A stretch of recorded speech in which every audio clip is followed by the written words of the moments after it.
প্রতিদিন ডাক দিয়ে বলে আনা বাইতু দুধ।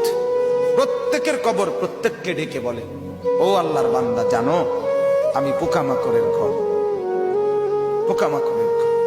তুমি তো সেই বান্দা যে একটা মশা কানের পাশ দিয়ে উড়ে গেলে তোমার ঘুম বন্ধ হয়ে যায়, চোখ মিলে যায়। একটা মশার গুনগুন আওয়াজ সহ্য করতে পারো না।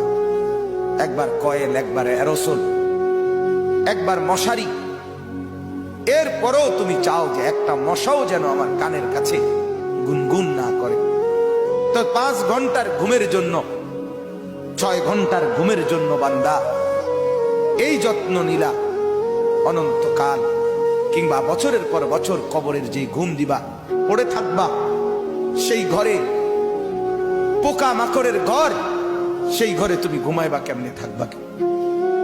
আমার বাপ, আমি থাকবো কিভাবে?